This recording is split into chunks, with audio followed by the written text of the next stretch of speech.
Aaron Marino, welcome to the Button Up Podcast. Thank you so much for having me, guys. This is exciting. I'm just thrilled that I get to do something relatively normal in today's crazy times.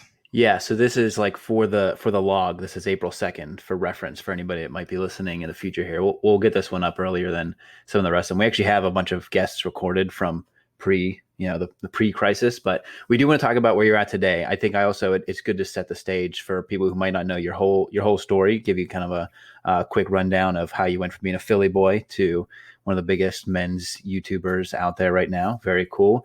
And then I know I actually have a lot of questions too that we can hit you at the end. So we'll do an intro for your background, talk about where we're at today, and then I got some questions that I curated personally going through after knowing your content for so long too. Yeah. So a little bit about me. I'm a little bit older, and I think that's one of the interesting things about sort of my story is that I had a life, I had a career way before the internet, or I found the internet. And so I'm 43 years old. I had business failure. I had bankruptcy. I had sort of a my dreams collapse, way before I ever found any type of success or a place on the internet. And so, yeah, I grew up in Philadelphia, had some abusive stepfathers, but my mom gave me a gym membership when I was 12 years old. And that was the gift that changed my life because for the first time, I felt like I was in control and I was confident. And so, she would drop me off. I would go, I'd work out, and I got to meet all these like big, strong dudes. It was right after like one of the Rocky movies. I think it was Rocky 4. I can't remember exactly when he fought the Russian. Everybody corrects me. I always say it's 3. Yeah. It's 4. Okay. So the greatest Rocky ever. Right. And so I saw that movie. I'm like, my God, if a body can look like that, right, that's what I want. And so it was at that point, I remember prior to the fitness membership, I was in my basement with like sand filled and water filled weights, listening to Vanilla Ice, Ice Baby on my Walkman. That was it for me. And so got the membership and realized that that's what I wanted to do for the rest of my life. If I could feel so good, I knew that this is what I wanted to do for the rest of my life. So from the age of 12, that's what everything I wanted to do was to start and own a fitness center. And so I went to college, got a degree from West Virginia University in business management with a minor in marketing and community health promotion. And so got out of WVU and moved to Atlanta. I didn't know where or what I was going to do. I just knew that I wanted to open a fitness center. And my friend Terry, who you guys know, his father was dating a woman here in Atlanta. And he said, hey, if you don't know where you want to go and you don't want to go back to Philly, he said, you should go check out Atlanta. It was right after the Olympics. And he said, if you can't make a business work there, you can't make it work anywhere. Well, long story short, apparently this business wasn't going to be working anywhere because, met a guy. I was a personal trainer down here in Atlanta, and I met a guy. We opened a nutrition store. Then we opened another nutrition store. And I decided that I was going to leave that because he was selling illegal substances out of the back. And I just knew that was not something that I wanted to take part in because prison was not a place that I would thrive. And so popular, exactly. I'd be popular, but yeah, I'd have lots of dates. And so I ended up leaving and took a job at Crunch being a personal trainer. But during the nutrition store time, I met a woman named Linda, and I helped her lose 100 pounds. And so she said, hey, would you be interested in starting a personal training studio? I want to help other people and change their lives the way you changed mine. And I said, oh my God, of course. And so we ended up signing the lease for our little personal training studio on September 11th, as in like the September 11th when the planes were crashing into the World Trade Center. And that should have been an omen as to how that business was going to sort of play out and unfold. And it was. We did that for a little while. It was incredibly hard work. I was working like 60, 70, 80 hours a week. I was making $24,000 a year, but I was happy because I was living my dream. And so long story shorter, we came up with this idea called Move It.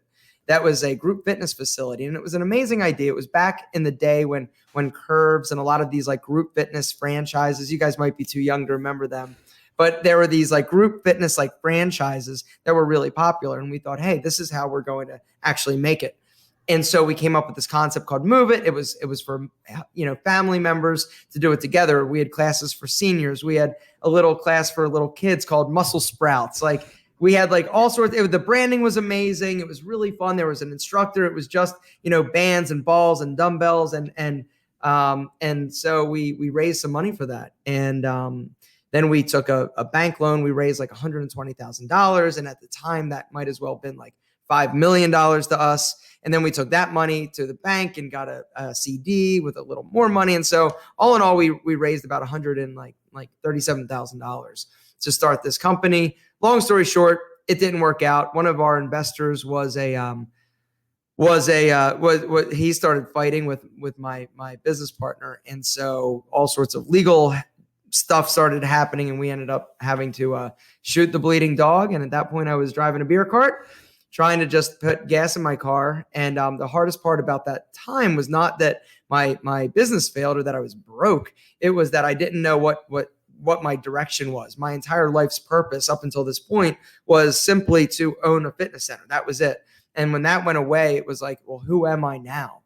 And so that was in my 30s. So must have been 2005 or 6 when that happened. Mm-hmm. So yeah, I was in my 30s. So, here I am, I was all proud that I had a business, but I was driving a beer cart, giving all these drunk golfers beer. Now, the good news is that I was the number one selling like beer cart person. It was me and like all these like 21-year-old girls. I was the only guy. And when I went in for the job, I was like, can I drive a beer cart? They're like, well, we've never had a guy actually do that. Are you sure you want to? I'm like, yeah, I get to be outside. I get to talk to people, of course. And so long story shorter, my wife gave me a video camera. Actually, let me back up just for a second. When everything was failing, the one thing I started doing sort of on the side was helping some guys dress. There was a guy that I met who was a meteorologist from the Weather Channel that was one of my clients during my personal training days, who needed to get dressed for a date. He didn't know what to wear. And this was back in 2005, 4. So, I mean, there wasn't a lot of information online yet about, what to wear, styles and things of that nature. And the only real resources were like GQ magazine and Esquire. And, this was right around the time when like Queer Eye for the Straight Guy was coming out. And so I didn't know what it was, but I was helping him. Basically, he said, hey, I have a hot date. I said, great. Let me come over to your place, see what you have. While we're at it, let's go get your haircut. I didn't realize what I was doing, but I was building a business model of an image consultant. And so when the fitness center closed, I was like, I wonder if I could maybe do this and see if other people would actually see if there's a market for just regular guys to want to look better and dress better. And so I had my assistant from back in the day when my fitness center was going on. Her name was Debbie. She sort of knew a little bit about technology and building websites. I said, hey, you want to build a website? And I can't really afford to pay you, but I'll give you 25% of whatever I make on it. And she's like, yeah, let's do it. And now your style, though, your style sense, is that because you had been into fitness for a while and you were conscious of that? When did style become a conscious effort for you? Style was a thing from my mom tells the story of me. So I loved underoos. Underoos. Okay. Do you guys remember underoos? It's like the superhero underwear. Okay. Like you could be like Captain America, or you could be the Green Lantern, or, and so anyway, so back when I was young, I loved underoos, right? I was really into superheroes. And so this is pre-kindergarten. And I was so appalled that you had to actually wear them under your pants that I decided that I was going to wear them over top of my jeans and rock my underoos, right? Like I wanted everybody. Yeah, I was a superhero. And so my mom, she was like a hippie. She allowed me to do it. So you see this little kid with his underwear over top of his jeans running around. And then she'll also tell the story. The first day of school, I took an entire roll of Scotch tape and tight rolled my jeans because I hated the way they flared. This was back, in 80 or like 81. And so this is right after like, sort of the 70s where everybody was wearing flared pants. And so I hated the fact that the flare in the pants was that big. So I've always been into style. Growing up, we didn't have a lot of money. And so I went to thrift stores and sort of, I was very insecure about, the fact that we didn't have any money. And so I knew that there was one thing I could change was, be my style, and I'm going to go and I'm going to try and, be creative. And with $20, I can be dangerous at a thrift store. And I was voted best dressed in high school. And so that was, it's always been a thing. I've always been into style and dressing and clothes. I've always loved it. Got it. Never heard that. Never heard the Underoos story. Yeah, man, Underoos, baby. That's where it all started. Yeah, let's get the pictures out for that one. I'll still do it, man. So you're building up the image consulting business, even though you don't really know that's what it is at the time. Yeah. And then, and my wife in 2000 and I guess it was 2006 2007, she gave me a video camera for Christmas. Just, she didn't know what to get me. I thought she was, trying to tell me something like she wanted to get freaky. That wasn't it. And so I had this video camera. And at that point I had been on Fear Factor. And I got kicked off of that. And then I was on this other show called Glam God with Vivica Fox. And I guess what I've come, don't just gloss over. I was on Fear Factor, one of the big Fear Factor. So Fear Factor happened when I was still at the personal training studio, and I was a big fan of the show. And my business partner, Linda's husband, Ken, said, "Hey, you should get on Fear Factor. That'd be really cool." I said, "Hey, figure out how to get me on and I'll go." And he called me that night and said, "Hey, on Tuesday, they're having an open casting down in Buckhead in Atlanta." And so I went, I stood in line with like 500 people. And the way that casting worked, they basically brought, 20 people in at a time around a table. There was a producer there or one of the staff people, and they'd go around and just ask you a question. And so he asked me a question or something. He asked the guy next to me, he said, "Hey, why should you be on the show as opposed to this guy?" And he pointed to me, and the guy goes, "'Cause I have a better body than him." And so then I'm like, I knew what they wanted. I'm like, they just want good personalities. So I ripped my shirt off and so that sort of was the first piece. And then he grabbed me, goes, "Hey, we want you to move on to the second round." And then just went through the process. So got on Fear Factor, and that was pretty incredible. It was awesome. It was my first time actually on an airplane, going out and flying to California to film that. And then that kind of gave me the bug. And then when I started the image consulting business, I was looking for opportunities to sort of get on TV because I thought that's where you needed to be in order to, I saw Queer Eye for the Straight Guy. I'm like, I need to get it like a TV show or something. Like that's what I thought was going to be the magic or the silver bullet. And so I was looking at castings on Craigslist and I saw, "You have good style." And I lied my way onto that show because I knew that they wanted you to be able to work with women. And so I taught myself how to do makeup. I got like a makeup head and I taught myself how to do like a smoky eye. And I had my stylist friend, Steven, show me how to do like a twist and an updo. And so when I went on there, I was ready. They hated me. I was kicked off like before, like I even had a chance to show them what I had, my skills. And so I got kicked off of that and I was pissed off and I was upset. And I thought, okay, I got this video camera and I heard about YouTube. And so I decided, I'm like, I'm gonna see if anybody will, watch me on YouTube. I'm gonna see if I can figure out how to make a video. Did that and uploaded my first video. And I went to JCPenney's and bought all sorts of like big like jackets and like big ties because I thought that's what an image consultant was supposed to wear, was like a big like blazer. And so, my earlier videos are pretty funny, but the ones that are still left, it's me sitting there in oversized suit jackets with like a big giant Windsor knot. Like I was so proud that I knew how to tie a Windsor. And if I knew how to tie a Windsor, I could obviously give people style advice. And so that was it. The rest is history. I uploaded my first video, got my first question, and the rest is history. I was hooked ever since. Was there like a video? Do you remember like the first video that kind of took off or did well, where you're like, oh, I can kind of see the power of this platform, even though there were less viewers back then? No. I didn't make, I started, I guess, in 2008. And so I was uploading videos once a week and I would get drunk for every video. I would, and here's me being honest, right? What would happen is at the end of the week, I would basically, in my old bedroom, I had this little like credenza where the TV would be. And so this was back when I was not doing well, like emotionally. I was still, I think really just trying to, figure things out after the fitness center collapsed. I had not found success. and I was self-medicating and using alcohol as a bit of a crutch. And so what I would do, I wasn't comfortable in front of the camera yet. I would have like a 6-pack of beer by the TV right off camera. And in between each of my cuts, I would take a drink. By the time I was done filming a video, I drank 6 beers and I was drunk. And so I don't know what that has to do with anything. Why did I just tell you guys that? So there wasn't really a point. It was, I just kept putting out videos. There were some videos looking back that I've taken down because back then, I didn't know what you had to do to be a successful YouTuber. I didn't know what a successful YouTuber was.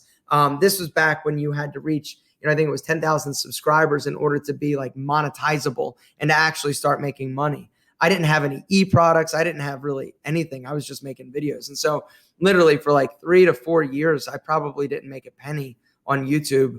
I was just making videos. I didn't know, or I wasn't smart enough to realize the mechanism to actually, start making money off of it. Mm-hmm. And so so you didn't have anything to sell at the beginning. You were just, it seemed like something you wanted to do. Did you start enjoying the process, or like, cause how'd you keep doing it for so long if you weren't making any money? No. It was all about just the interaction and feeling validated. I think that was the thing that I had been searching for my whole life was just like feeling like I mattered and I was validated. And when I started posting YouTube videos, I think that was the first point at which I felt like people actually cared about my opinion because they would ask me questions. And then I felt like, hey, I've got this platform and I'm comfortable talking about myself, and I'll tell you anything you want to know about me. And so I was very comfortable in my own skin at that point. And so it was easy for me to talk about things like butt hair removal. And I was the first person talking about any of that stuff. And so I think that's one of the only reasons why I was successful is just because I was early and I was talking about things that people might be curious about, but nobody's ever talked about up until that point. And so that was, I think, my secret to success. And were you still doing a personal training or working at the golf course? Like, what were you doing during that time? No, I was personal training. Okay. And then I was doing some image consulting, like when I could. This was back, I was doing a lot of paid advertising back then on Google. I had a $500 budget. And this was back when you could bid on keywords and get clicks for 50 cents, back then. And so I would get, maybe one client every 2 months that would fly in from somewhere else. And I would, have to borrow my wife's car and go and act like I was, actually successful. That was a total like fake it till you make it. And I remember the first image consulting client I had, his name was Brett. And he thought he was number like 600, but it was, I took him to a K&G. Do you guys have K&G Men's Superstore? No. Well, I didn't know what I was doing. The first session took me like 3 days to do because I'd be like, but yeah. So I was still image consulting and doing the personal training, on the side. And that was, how I was making money. And then eventually started selling your own products, which was just that was like the e-course was the first thing you sold, right? No, the first thing was the male style guide. It was like a little book that I kind of wrote, or that I had help writing. And that was the first e-product. I think it was like $20. And then I created, I think it was the style system, or maybe it was, I had a membership website called I Am Alpha M, where I was posting 3 videos a day, Monday through Friday. And, and the point at which that actually grew to like $100,000 a year. And that was, to me, that was more money than I had ever made. But then the decision was, okay, I wonder if I can just give away all this content and try and make money through advertising and other, sales of my own products. And so, yeah, I've tried a bunch of stuff. I also used to make accessories and like beaded bracelets and things of that nature. I've tried everything. And you went on Shark Tank for the style system. Yeah. That didn't work out so well either. Yeah. But you got the redemption though. Yep. Went on Shark Tank. If I had a superpower, it would be knowing how to get on reality television shows.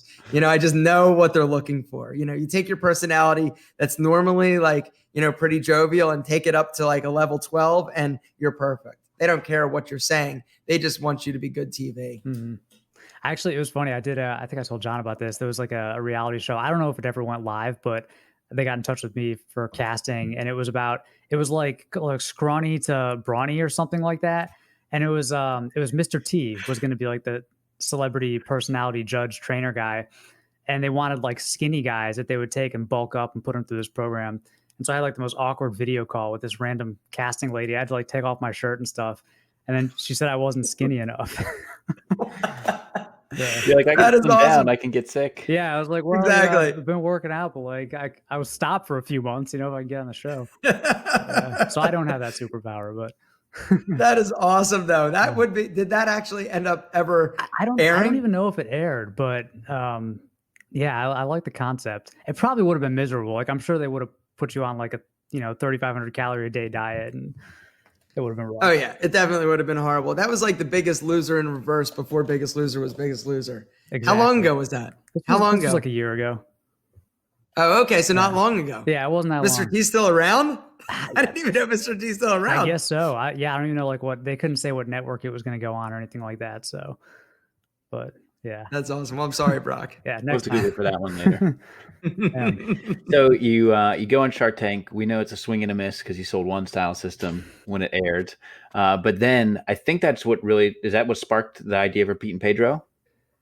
Because at that point, I mean, you had a if I'm being honest, no, it wasn't. I had thought about Shark.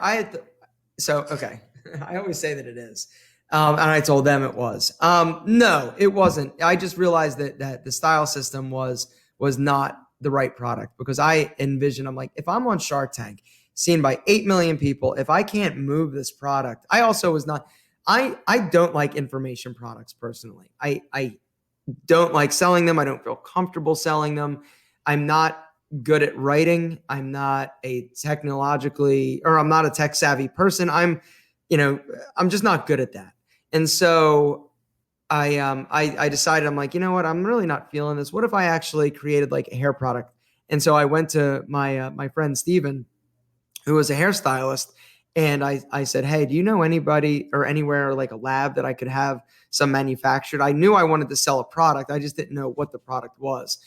And so, yeah, so that was kind of just, I guess Shark Tank was the reason, because I realized that if I can't be on if I can't sell any units on Shark Tank, then I really probably have no business selling this. If I can show this to 8 million people and one person buys it, that's probably not the best product. Well, I knew you had mentioned that you had like cut your own hair as a kid and everything, and like hair has always been a passion for you, and so I'm sure it was always kind of there. Oh yeah, no, oh yeah. I remember. See, it was so funny. I like certain things and certain like smells that you remember. I remember as my hair. Guys can't see me. Anyway, I remember I used to use mousse. Like I've always been into hair and hairstyling products, and so I used hairspray and then mousse. And I remember it was like my world was rocked when Terry Edelman, when we were 21 years old, I went over to his apartment in Manayunk, Philadelphia, or right outside Philadelphia, Manayunk. And he's like, hey, have you ever seen this? And it was American Crew pomade. And he goes, smell it. And I smelled it. And I'm like, oh my God. And I still, to this day, I love the smell of American Crew pomade. And that was kind of like my gateway drug in the hair products. It was like, oh, wait a second. It's not just mousse and Vidal Sassoon hairspray. Like this is what's out there. And so that was like my gateway drug. And then, they were the only game in town for a really long time, American Crew. And then, you had some additional people coming in, but, on YouTube, then you had people like Hans DeFoucault who started their products. And then, the slick hair guys, they started theirs. And I guess the slick hair guys and Pete and Pedro, we started about the same time because we were both talking about like hair. And so that was how it started. But at that point too, you had never manufactured anything. And so you're starting from the ground up to say like sourcing ingredients, and that's no. It's private label. Pete and Pedro, when I started that, it was, I didn't have a lot of money. I didn't want to risk a lot. And so ever since my business failed, it was one of those things where I swore to myself I would never get into debt ever again. And so I sourced I went to a bunch of different labs back in the day. There probably still are. There were a bunch of different companies out there that did the private label for, the hair product. And so I found the Hans de Foucault company that does their private label. And the funny thing is that they will swear up and down that they don't private label. They might not now, but I still have the products. Their Scheme Cream, I've still got it from the lab that actually makes it, and all of their, all their products. But anyway, so I found this company that I love their products. I love all 5 of their products. And I decided to give it a shot. I was able to order like 96 units of like the putty, the paste, the clay, the pomade, and then the cream. And that was it. In my little bedroom, I had, 4 boxes of each sitting there. I did a website and sort of figured it out. But yeah, and then in the early stages, my Pete and Pedro, they were all private label products. Now, some of the products are still private label because once you find a product that, people love, like I'm placing large enough quantities now where I could very easily do a custom order, but that would require me to change what everybody has fallen in love with and what I love. And so now we do a lot of other custom things. I mean, we've got multiple labs that we work with.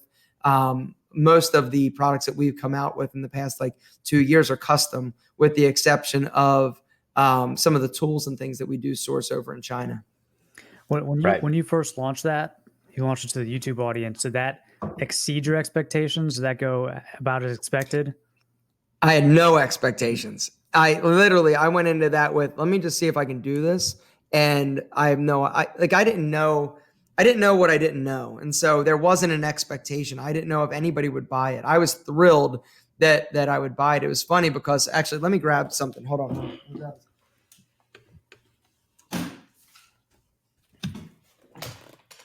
Okay. So for this Mixergy, so for this one podcast I'm getting ready to, I had my assistant Debbie send me all my numbers in terms of my sales growth. And so I started Pete and Pedro in 2013, and that year I did $30,000 in sales. And so, and back then it was something where I was like, oh, that's cool, right? But I wasn't really like making $30,000. It was neat. And then the second year, 2014, I made $65,000. And so we like doubled. And it was like, wow, that's really cool. And then in 2015, I did 268,000. And that's when everything sort of went, wait a second. Like it jumped. And it was a significant jump. And then pretty much every year, it's been that was the year at which I was like, wait a second, maybe this is a real business.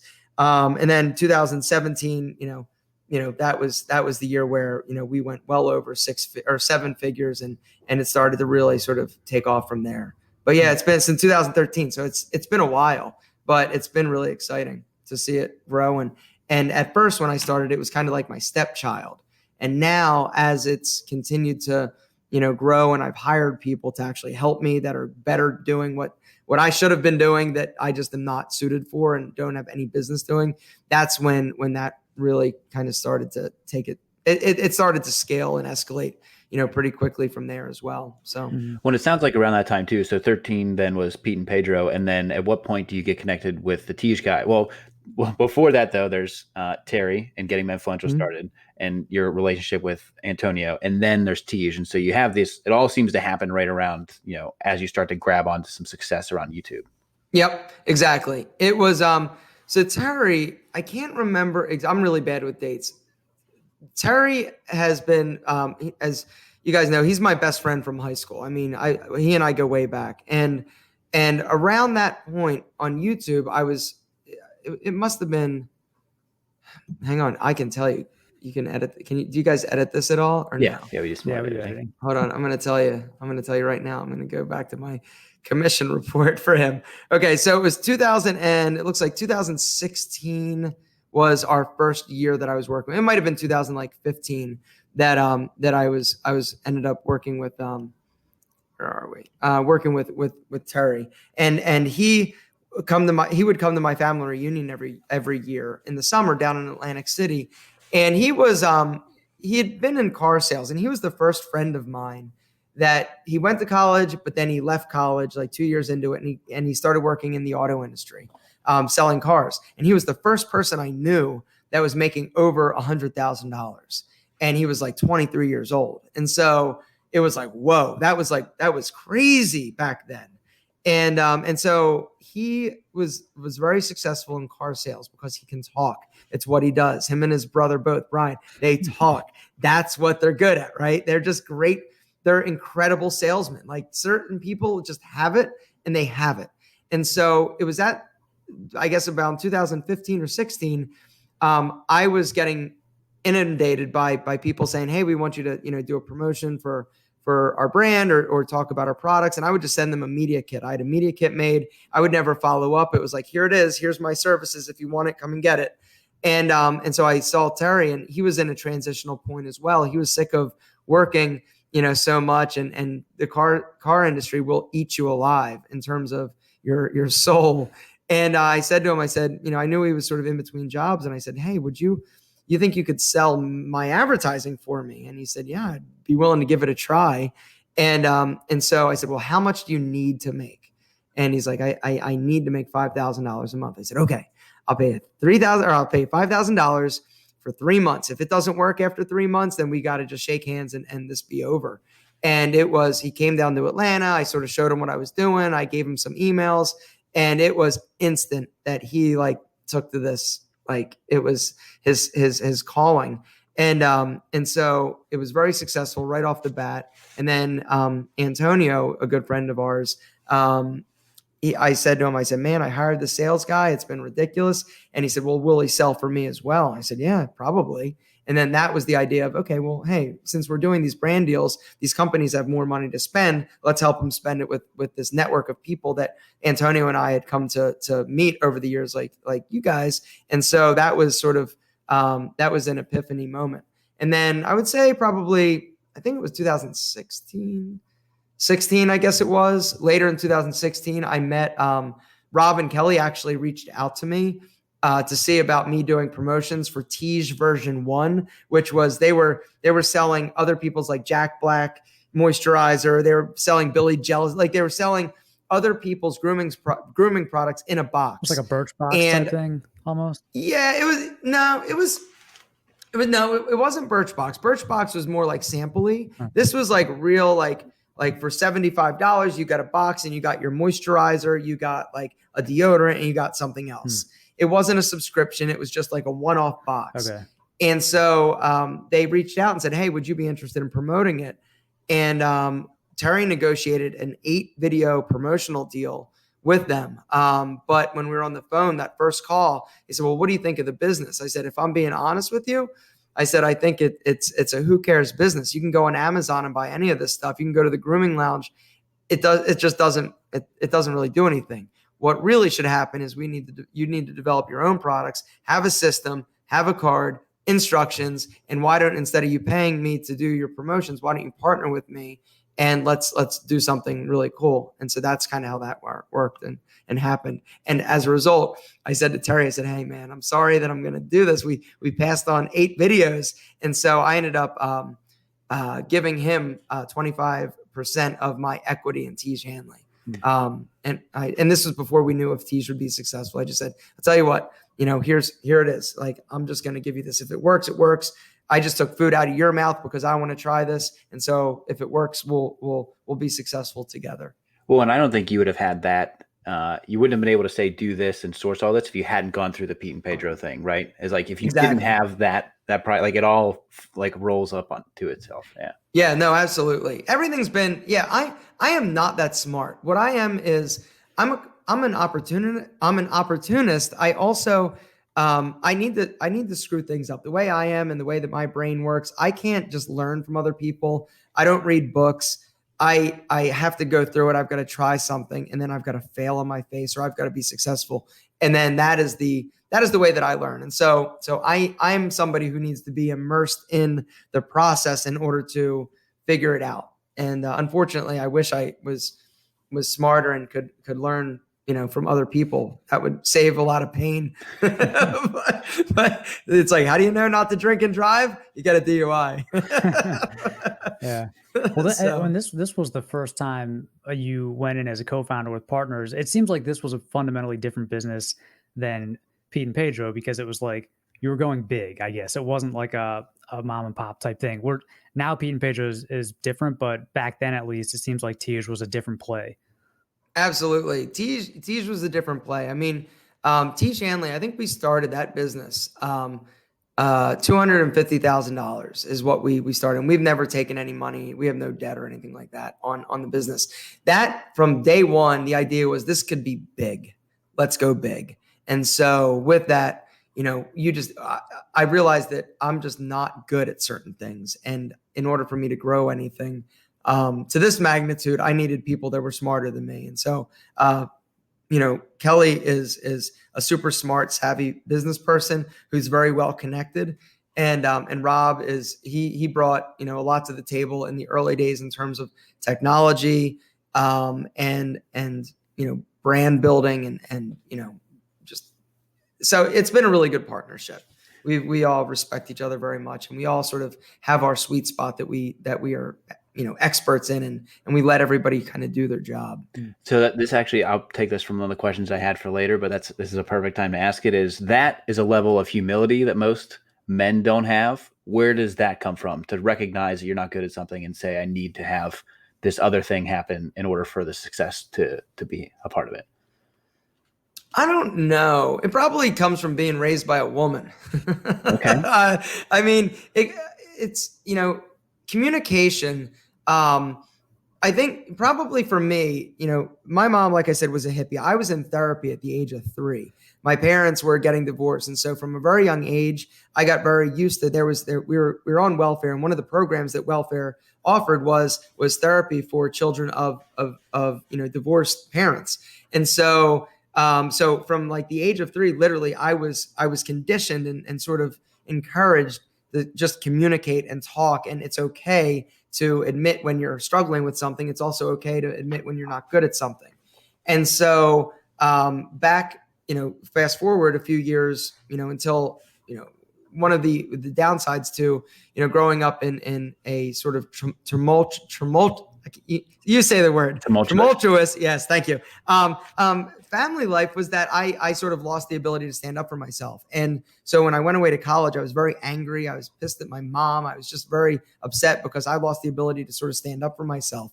And so I realized in college that I need help with this. And so I went to therapy in college. And then after I graduated college, I went to more therapy, just to sort of, figure out and deal with my own issues. And so I think that if you're comfortable with therapy and that sort of that mechanism that is like self-help, I think it probably allows you more humility in, realizing when you're not exactly great at something, that you can benefit from somebody else's perspective or help. So it's probably from that, I would say. I don't know. Good question. I've never been asked that. I got a few more of those for later. But okay, so Tiege launches, like that's a whole new thing for you, and then it immediately, I don't know how immediate it was, but it's a meme, right? It's like you put some Tiege on a movement watch and it's a Rolex, or you put like that Tiege just happened. Yeah, exactly. Exactly. Yeah. No, it was. So the question is, was it immediate? Well, no, I mean, yeah. What was the trajectory of like? What was your this one? We might have had some more expectations of this one than Pete and Pedro, and then like, how did it go from there? Yeah. No, so I don't have many good ideas, but I had a good one when it came to Tiege Hanley, and that was, I went to Rob and Kelly during the period at which we were starting this business, and I said, hey, what would you think about me actually doing like a business vlog and just kind of talking about Tiege Hanley? Just the process that we're going through, because I knew that, if we were struggling with it, let's invite people into the process of this business and building this brand. And they were uncomfortable with it at first, but they allowed me to do it. And that, putting myself out there and just sort of in engaging people and allowing them sort of to be part of the process, that was the reason why we were successful. Because like from day one, we literally went from 0 to 1,000 subscribers in one day. And so when we launched, people were ready. They were excited. There was no bullshit. They got to pick the packaging color. Like, you engage people. And that was something that, and this was kind of before like Gary Vaynerchuk was, talking all about that. It was just something that was amazing. And we had no idea that it was going to be so successful. But it was being open and talking and communicating and allowing people to be a part of the journey. And it kind of makes sense now, like looking back, that, the way that we consume things, the way that we buy things, it's a lot more emotional, and we need to feel emotionally connected to what we're buying because there's so many options out there. And in the old days, you could just have a lot of money if you were a company and just, blast, billboards and TV ads, and the person with the most advertising budget, they win, they get the customer. Well, today it's different. People are so much more selective in who they do business with. And so they want to feel connected to the brand or the company that they're actually doing business with. And I think that was something that we did not because we were so smart, like that's why we were doing it. But that's kind of what happened as a result of just being willing to put yourself out there and be vulnerable once again. Well, a little bit of that is the mentality too of it takes 10 years to be an overnight success. And like you had built this community and this audience for so long and this trust, and then to bring that to Tiege and open that a little bit and bring them to the process too. So yeah, absolutely. Well, has your role in Tiege changed much now that it's because now you guys are, in a way doing the billboards and stuff, like you have all these different marketing channels, you have a team. So I know you still obviously you're still vlogging about it. You still use your own channel to promote it, but has your role changed much? No, my role is pretty much the same as it's been from day one. And that's, I think, one of the important things to, I think when you start a business, roles will change, roles will morph, but I am sales. Like that's what I do. Like that's what I'm good at. I'm good at, putting myself out there, and I just love selling. And so, that's my role has not really changed. I mean, it's a lot of meetings. I do quarterly meetings now that I personally, I hate to travel, but every quarter I'm going to Chicago to, do this every week. Every week we've got 2 meetings, Tuesday, 3:00, me, Rob Kelly, we're on the phone talking about like high level issues. And then on Friday, 11 a.m., we're having, a level 10 meeting. We've started to adopt what do they call it? It's a managerial structure. Why am I having a brain fart now? The EOS system. Entrepreneur. Does that sound familiar? EOS, where you have rocks and you have no. Anyway, why am I not the EOS? I think it's got EOS. It's the entrepreneurial operating system. Is like there's a book or something, and it's been helpful for us to develop as a company. But no, my role is pretty much the same. It's do what you do, just talk about it and be the sort of the main mouthpiece for it. Mm-hmm. And then since then you've got, I guess, two more kind of ventures. You have Enemy and then brand new your podcast. So I guess first, how and why did you start Enemy? So Enemy was simply I was in Chicago. I got done running, and I was walking by a store of a gentleman that I know called Glasses Limited. It's right on Oak Street, beautiful street, lots of, beautiful stores and everything. And I was walking by, and there was a sign on the window that says, "Good is the enemy of great." And I saw that sign, and I've always loved sunglasses. I was super big into like retro specs. I love sunglasses. And so I saw that word enemy, and I thought that's a really cool looking word. And I said, I wonder if there's an Enemy brand. I said, that would be a really cool like sunglass company, like Enemy. And so I went back to my room right before the Tiege Hanley meeting, and I was, on GoDaddy searching to see if there was like Enemy, and there wasn't. And so I bought, enemyshades.com right there. I bought enemysunglasses.com, and that was it. It was let me see if I can figure this out, and let's just see if I can start a sunglass company because I love sunglasses. And so that literally was just a let me see if I can do it type of thing from the word Enemy. Mm-hmm. Yeah, and then you got the domain name. You got the actual domain. Got it? Yeah, well, I bought it. yeah. I bought because enemy.com. It was owned by some gaming company who really wasn't doing anything with it.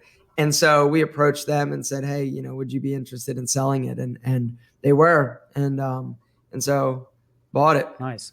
And after you have, some bumps in the road and stuff, but now Enemy is doing well, and it's an established brand. So yeah, Enemy is one of those things where once again, it's not an expectation thing. It was let me see if I can do this, and then let's see kind of what happens. I didn't have, the same, goal like, oh, let's, sell $1 million of sunglasses the first year. It was, let's just see what happens. Let's first get through let's get through the hurdle of making them and manufacturing them, because this is really the first product like a physical product that I've ever manufactured. And so, dealing with, China, dealing with, importing the acetate from Italy, the lenses from Zeiss, like this is my first time like dealing with like import duties and things of that nature. And so there was definitely a learning curve. Also, custom designing and developing something is also different. And so it's been interesting, and I really love the company. I think that someday I'm going to have a lot more time to develop or to dedicate to it. But right now it's kind of like my little kid. I'm just, taken care of, and let's see what happens. But it's not something, I have no pressure on it. There's no pressure on Enemy. And let's just see what people are saying. Let's continue to sort of upgrade the quality and just, do this nice and slow. And I think someday I think it'll be a bigger company in the next like 3 years. Once I sort of dedicate, but something else has to come off of my plate before I can dedicate more time to that, because these other things occupy so much time and in terms of revenue move the needle more than Enemy does. Yeah. Well, and you've just put something else on your plate with the podcast. So, which isn't a huge, probably a huge time suck, but I guess what is the thought process behind that for anybody who hasn't listened to the inaugural episode yet? That was, how many times somebody said to me, oh, you should do a podcast. You should do a podcast. I'm like, I don't want to do a podcast. Like, I don't have the time. I just don't, I wouldn't be good at it. And so one of my guys that you guys know, Paul McGregor, he was on me about, hey, we could do a podcast. I could do the work, and I can take some of your content and just clip it up. We'll do an intro, we'll do an outro. We could use it as just a mechanism to advertise Enemy. And I'm like, no. And I told him no 3 times. And he said, I really feel strongly about this. And I said, okay, fine. You're going to do all the work? He said, yes. And so he did all the work for the first one. I recorded like an intro and outro. But then he showed me this thing. He's like, hey, it's actually, people are actually watching or listening to it.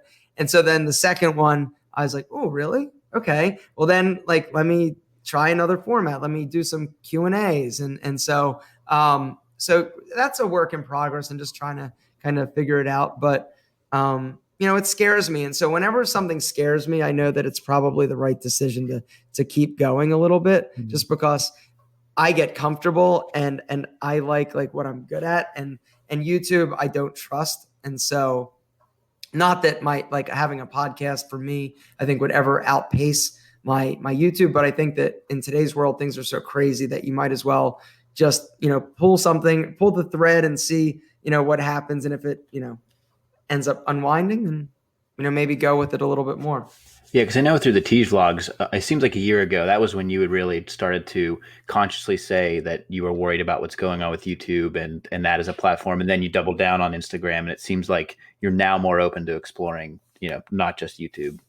As a platform.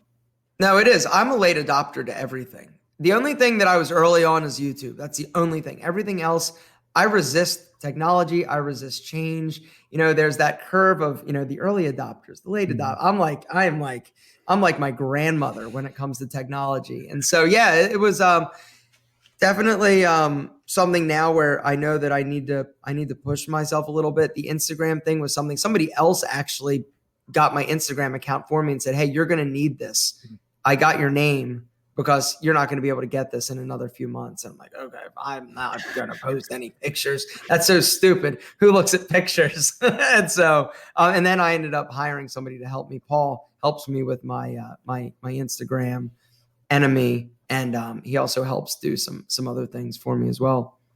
Right. Well, it's good to have enough like cards on the table, right, when we're dealing with a global pandemic, so that it's not a single point of failure.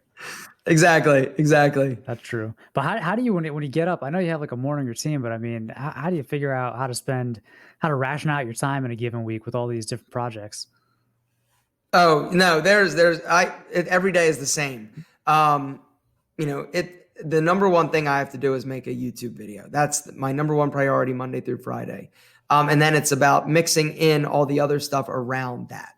And so, no, I'm not somebody who can batch like a bunch of videos in like one day. And I don't enjoy that. I enjoy like getting up, like, scripting my, or putting bullet points out for my video. And like, I enjoy like one video, like I can only focus on one thing. And for me to do these videos and get, a lot of times like my energy needs to be up. And so, it requires a lot. And so I focus just on that. And then everything else I sort of sprinkle in. But I'm lucky because I have a lot of good people like Terry and Brian handle that one business, Mike Levy and Debbie and my customer service person, and everybody handles, Pete and Pedro. And so I just get to do like the high level stuff with that. And Tiege Hanley, same thing. I've got great partners that handle everything. I just need to do what I need to do. Like today I filmed my vlog. I'm on a call tomorrow. So I'm doing my promotions. And so it's just about, for me, it's about doing what you're good at and not trying to do more than you should be doing. And that's something that I've learned the hard way. What bumps in the road did you have as you were setting up that structure? Because like that is kind of the ideal, right? Is you get all the things that you're not good at or you don't want to do, and you have somebody do those better for you. But what were some of the bumps in the road as you were setting that up? Me just getting out of my own way. I'm a control freak. And so for me to even if I know I'm not that good at something, for me to actually toss the keys and allow somebody to take over, I've been my biggest hurdle, honestly. Just me not being smart enough to give up things sooner. Like I still edit all my videos. Like I still, like, that is the one thing I will not give up. And everybody tells me, you need to give that to somebody else. It's not that I can't afford to pay somebody to edit my videos. I just feel like that's part of what I love doing. And so why am I going that? Like, that's the thing that moves my needle. And so I see, even people like Antonio, I saw like a difference. Like there was, when he gave away his video editing and that whole process, I feel like you lose a little bit of something. And for me, or maybe not, maybe you gain it. I mean, his videos now are better than mine in terms of, technically they're a lot more, fun and a lot of great transitions. But for me, I just love doing it. And that's kind of, it's like, if I have to put in that work, okay, that's my job. It's what I need to do. And so I still do it. And so with YouTube being kind of like the engine of a lot of things that you do when people ask you, I'm sure all the time, how to start a YouTube channel or should they start a YouTube channel? Are you still bullish on it? Yeah, absolutely. I think that everybody should start a YouTube channel. If you've got something you want to say, do it. I think though, unfortunately, it's been perverted a bit in terms of people view YouTube now because of everything that they see and they hear. They see it as not just like a way to share their perspective or a message or something they want to teach people. They see it and they start it with the idea that I'm going to make this a business and I'm going to make a lot of money. And I think that is, if you start it for that reason, I think you're in trouble. I think it's that's hard. But yeah, no, if you've got something you want to say, I think that there's no better mechanism for just getting yourself out there in an instant and with very low barrier to entry. There really isn't an excuse in order to, if you want to start a YouTube channel, it's so easy. I would encourage everybody because you never know where it's going to lead. Nice. Cool. Good to know. Well, we have a series of, yeah, I'm going to start another channel myself. Didn't I tell you, wasn't I one of the people that told you to start one? You did actually. Yeah. Cause I just had my website back, what was it, like 2015 or something, 2014, maybe. Yeah. I think it was 2015 when I started the YouTube channel and still didn't take it seriously for a long time. So, but yeah, YouTube, I mean, for me, it gets way more way more views than the website, but it's still so fickle compared to the web traffic, so it's like I still don't feel like I can really rely on it as much as I can for the website, Yeah. I think Barron too. I had that conversation with Barron. Barron has not jumped in though, still. Yeah. I feel like if he did, like him and Andy both could just crush it if they really jumped in. Andy has such a great personality. Like that's the thing that's so crazy, right? Andy is so funny and just like so quirky, and I think people would love him. But yeah, he just he just does not want to do it. Yeah, that's the thing. They'd have to make like at least a video every week for a year just to even see, just to even see if it was going to work. But we have a rapid fire series of questions real quick that we'll run you through, like 1 or 2 word answers, and then we'll wrap things up. Sound good? Okay. All right. Sure. Oxfords or brogues? Brogues. Boots or sneakers? Oh, boots. Spring, summer, or fall, winter? Fall. Morning or evening shower? Both. Jeans, chinos, or trousers? Jeans. Favorite James Bond? Oh, I've never seen any James Bond movies. Oh no. I know. We'll default to Daniel Craig. Sorry. Navy or charcoal for a suit? Navy. Lifting or cardio? Lifting. All right. And then if you got a big day, need to get pumped up, what song are you going to listen to in the shower? A big day, pumped up, shower. Ooh. I'm going to hand over my man card. One of the songs that I've been really into lately is actually, and it's sort of, anyway, it's Britney Spears, When the World Ends. That's dark. Have you ever heard that song? That's an epic song. That song is incredible. It is totally underrated in terms of like a cool song, and it kind of makes sense now. But yeah, that song's great. I love music. That is I love Jay-Z. I love music. So, but yeah, Britney Spears, When the World Ends, definitely solid. That was what I found out on our last trip. Is you're like a old school hip hop documentary file. Oh, music documentaries. Yeah. Music documentaries are like my thing. I love music, and I think it's because I'm not musical at all. And yeah, oh God, I love music. Yeah. Yeah. Well, I did have other questions. We're coming up on an hour here. I guess the one that I'm really curious about is like you've done a lot of really good content recently on how you're getting yourself, mentally through the crisis and thinking about things. Like, is there a personal mantra or something that helps you get through some of these tough times after going through a few of them? It's I don't allow myself to go too far down like the rabbit hole of like poor me. I am comfortable when I'm working, when I'm busy, when I'm just doing stuff. And so for me, the biggest thing is if something bad happens, I just need to get to work and figure something out and do it. And so, yeah, it's been really hard lately in terms of, just feeling out of control. Like I said earlier, I'm a control freak. And so I love, I want to feel like I can control situations and, a few instances like the YouTube algorithm changes. That was something where I was like, oh God, I have zero control over this. Like in a second, YouTube can decide, okay, we just don't like your videos anymore. We're not going to show them to you or show them to people. And this situation is very similar in the sense that, no matter how much I have prepared in terms of my businesses, it's hard. You have no control over what's happening and how long this is going to last. And so, yeah, for me, it's about work. It's about just staying busy and occupied and sticking to my routine because, no matter how bad it is, if I ended up getting like fat because I was, just letting myself go and drinking and using, unhealthy means in order to cope with this, that would make me more depressed. And so, no, just getting to work. I don't even think I answered that question, John. No, that's good. I mean, that's what you put on your Rolex, your latest Rolex. Exactly. Get to work. Exactly. Get to work. Yeah. So I'd say a really good place, if people are familiar with their channel, I think another place that's underrated is the Tiege channel, because you do a weekly vlog where you talk more behind the scenes business, and it's more a lot like this format, like very conversational.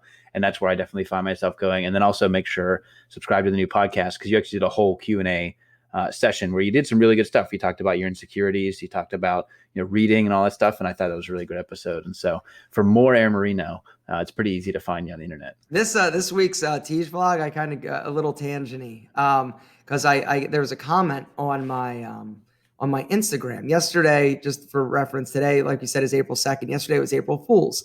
And so I did this funny video talking about the inspiration for my new fragrance, Hero, being Sex Panther from Anchorman. And somebody commented about, how dare me, how I should be ashamed of myself for pitching and trying to sell things during this time of crisis. And so it like I couldn't stop thinking about it.